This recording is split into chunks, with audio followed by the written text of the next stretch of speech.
Hello viewers, welcome to my YouTube channel quick English in Bengali. আজকের এই ভিডিওতে আমি তোমাদের সাথে শেয়ার করব ক্লাস 9 এর লেসন 6 থেকে তোমাদের যে পোয়েমটা রয়েছে mile the mist upon the hill, সেই পোয়েমের একটা অ্যাক্টিভিটি রয়েছে। দেখবে এক্সারসাইজ 5 এ একটা রাইটিং রয়েছে, সেখানে একটা অ্যাপ্লিকেশন লেটার রাইটিং রয়েছে। অ্যাপ্লিকেশন কিভাবে লিখতে হয় হেডমাস্টার বা হেডমিস্ট্রেসের কাছে সেটা আমরা শিখবো, এবং সাথে এই যে এক্সারসাইজ 5 এ তোমাদের যে লেটার রাইটিংটা রয়েছে সেটাও কিন্তু আমরা দেখে নেব।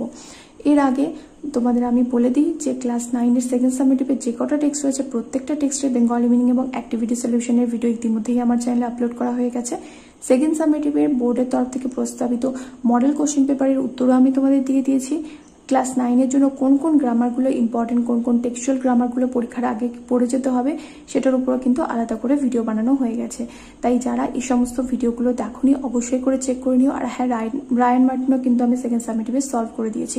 তোমরা অনেকে কমেন্ট করে বলছো যে থার্ড সামেটিভটা কবে শুরু করবে। সেকেন্ড সামেটিভ পরীক্ষা যখনই শুরু হবে তখন আমি থার্ড সামেটিভের পরপর ভিডিও দিয়ে সবকটা আমি শেষ করে দেবো টেক্সটগুলো, তারপরে আমি থার্ড সামেটিভটা ধরবো। তো আমি এখন থার্ড সামেটিভটা এই কারণেই পড়াতে চাইছি না, কারণ আমি চাই না যে তোমরা থার্ড সামেটিভের জন্য এখন প্রিপেয়ার হও।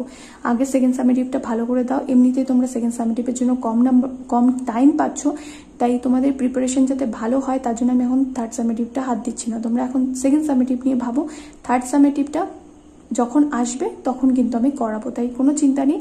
তোমরা যদি আমার চ্যানেলের ভিডিওগুলো প্রতিনিয়ত দেখো তাহলে ইংলিশ নিয়ে কোনো রকম কিন্তু অসুবিধা তোমাদের থাকবে না।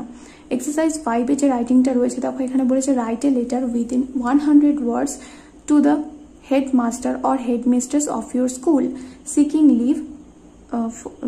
Leave 2 days for the purpose of attending the marriage ceremony of your elder sister. Write a letter within 100 words to the headmaster or headmistress of your school. তোমার স্কুলের প্রধান শিক্ষক বা প্রধান শিক্ষিকাকে 100টা শব্দের মধ্যে একটা চিঠি লিখতে হবে। কেন চিঠি লিখবে? সিকিং লিভ ফর 2 days, যে তুমি 2 দিনের ছুটি চাইছো। সিকিং মানে খোঁজা বা চাওয়া, সিকিং লিভ ফর 2 days, 2 দিনের ছুটি চাও। কি জন্য 2 দিনের ছুটি চাও?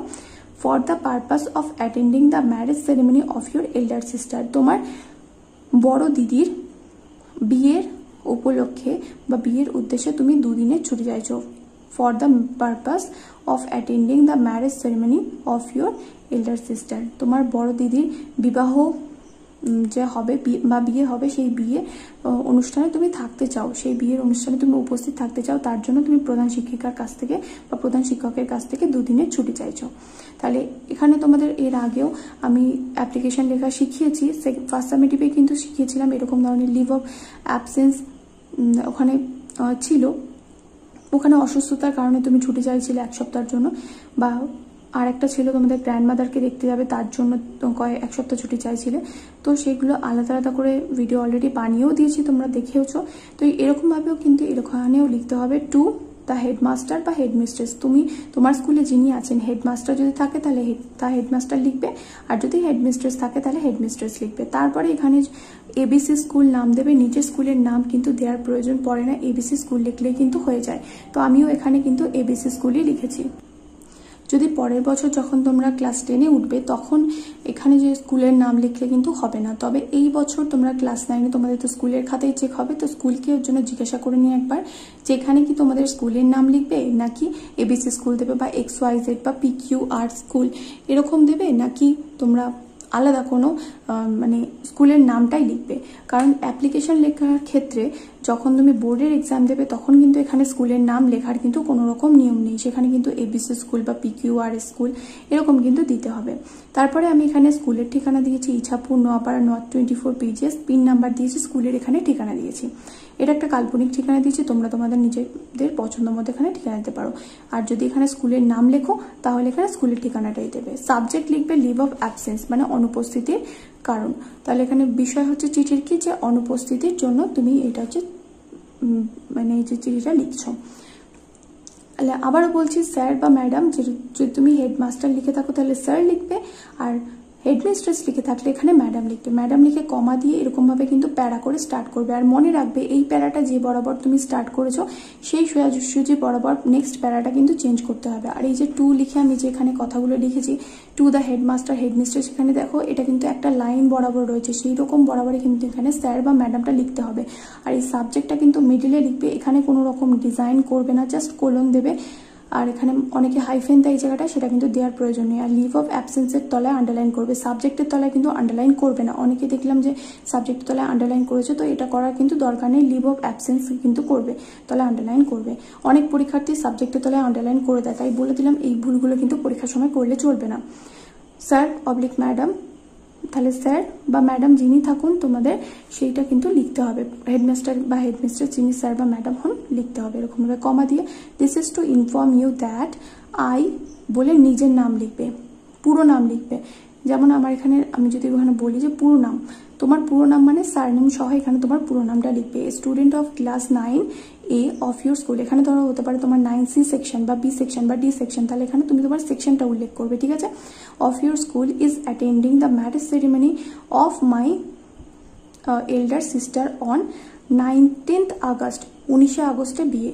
আমি এই কারণেই দিয়েছি কারণ অনেক স্কুলের 16 তারিখ থেকে পরীক্ষা শুরু হচ্ছে, সেই অনুযায়ী আমি এখানে একটা ডেট আন্দাজ মতো বসিয়েছি। আর যদি তোমাদের 29 তারিখে পরীক্ষা শুরু হয় তো সেই অনুযায়ী তুমি 29 তারিখে চিঠিটা লিখবে, তাহলে তার কম করে ধরো 1 সপ্তাহ পরের একটা ডেট তুমি দেবে, ওকে।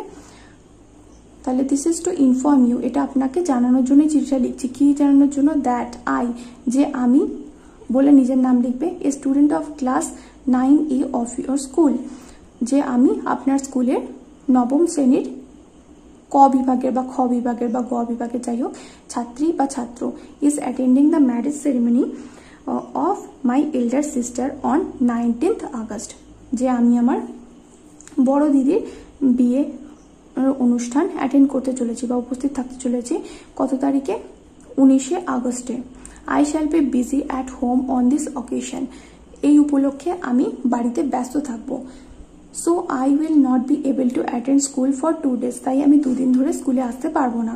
My father has asked me to get ready for welcoming the guest and relatives and other house hold activities, আমার বাবা আমাকে কি বলেছে? আমার বাবা আমাকে বলেছে যে অতিথিদের স্বাগত জানাতে এবং যার অতিথি এবং আত্মীয় স্বজনদের স্বাগত জানাতে এবং বাড়ির অন্যান্য কাজগুলোতে সাহায্য করতে বা অন্যান্য কাজগুলো করতে।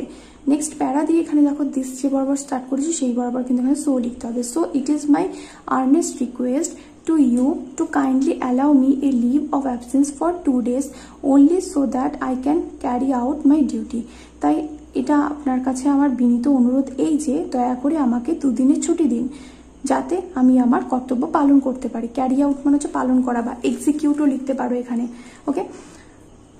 তা I shall be oblige if you kindly grant me permission, আমি বিশেষ বাধিত থাকবো যদি আপনি আমাকে অনুমতি দেন। তারপরে এখানে লিখবে থ্যাঙ্কিং ইউ বলে কমা দেবে, ঠিক আছে।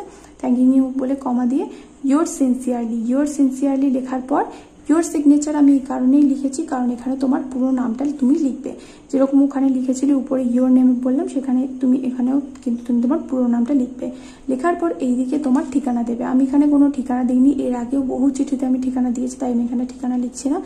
আর কোন তারিখে লিখছো? আমি 5th of August যেহেতু লিখেছি লেটারটা তাই আমি 5th of August দিয়েছি। 5th August দিয়েছি 2022। তো তোমরা যে তারিখে লিখছো সেটা খেয়াল করে কিন্তু এখানে ডেটটা বসাবে। আর মাথায় রাখবে যে এখানে যে ডেটটা তুমি বসাচ্ছ বেশিরভাগ ছাত্রছাত্রীরা যে ভুল করে, ধরো যখন তুমি প্র্যাকটিস করছো তখন তোমার স্যার বা ম্যাডাম এটা লিখিয়ে দিয়েছেন তো সেই ডেটটাই দেখা গেল পরীক্ষায় দিয়ে এসছে, তো ডেটটা দেখা গেল পিছনের ডেট রয়েছে। মানে পিছনের ডেট বলতে দেখা গেলো যে অনেক পরের ডেট রয়েছে, মানে আগের ডেট দিয়ে দিয়েছে। মানে ধরো কারো 26 তারিখ থেকে বা 29 তারিখ থেকে পরীক্ষা শুরু, তো কেউ 27 তারিখের ডেট দিয়েছে, তো সেটা করলে তো হবে না, অলরেডি ওটা পাস্ট হয়ে গেছে। তাহলে তোমাকে কিন্তু সেটা বুঝে দিতে হবে যে তারিখে তোমাদের ইংলিশ এক্সাম সেই তারিখ থেকে কম করে 1 সপ্তাহ পরের একটা ডেট দেবে। মানে যেদিন ধরো কোনো একটা সপ্তাহে সোমবার দিন তুমি তোমার দিদির বিয়ে, তাহলে তার 1 সপ্তাহ আগে তুমি হেডমাস্টার বা হেডমিস্ট্রেসের কাছে অ্যাপ্লিকেশন জমা দিচ্ছ, তাই সেই বুঝে কিন্তু তোমাকে ডেটটা ওখানে দিতে হবে। যেদিনকে এক্সাম তার 1 সপ্তাহ পরের ওই দিনে সেম দিনে তুমি ডেট দিতে পারো। তাহলে যেদিনকে এক্সাম তার 1 সপ্তাহ পরের কিন্তু একটা ডেট দিয়ে তুমি যেটা লিখবে। আর অবশ্যই করে কিন্তু দিন মাসগুলো খেয়াল করে লিখবে। বেশিরভাগ ছাত্রছাত্রী কিন্তু এই জায়গাগুলোতেই ভুল করে, তারা কিন্তু একটা নম্বরও পায় না। এগুলো কিন্তু ভুল করলে নাম্বার কিন্তু পাওয়া যায় না। আর অ্যাপ্লিকেশন লেটার রাইটিংয়ে কিন্তু তোমাদের পার্ট মার্কিং থাকে, যদি তুমি ঠিকভাবে না লেখো, যেমন ধরো এখানে 2, কেউ এখানে 2 লিখলো তারপরে এখানে তা হেডমাস্টার বলে এখান থেকে শুরু করলো, তাহলে এরকম করলে কিন্তু হবে না। এখানে পরপর কিন্তু লিখতে হবে, যেরকম আমি বলেছি সোজা বরাবর লিখতে হবে, কিন্তু একটা এইখানে লিখলাম একটা এইখানে লিখলাম এরকম করলে কিন্তু হবে না। আর সাবজেক্টটা কিন্তু মিডল বরাবরই লিখতে হবে। ওকে, তাহলে যারা যারা এই ভিডিওটা দেখলে অবশ্যই করে আমাকে কমেন্ট করে জানিও যে তোমাদের এই লেটার রাইটিংটা প্র্যাকটিস করা হয়ে গেছে কিনা। সেকেন্ড সামেটিভের জন্য তোমরা কি এখন প্রিপেয়ার হচ্ছ অবশ্যই করে সেটাও আমাকে কমেন্ট করে জানিও। আর গ্রামারের প্র্যাকটিস ভিডিও কি তোমরা চাও সেটাও কিন্তু জানাতে ভুলো না। দেখা হবে নেক্সট ভিডিওতে। Till then by.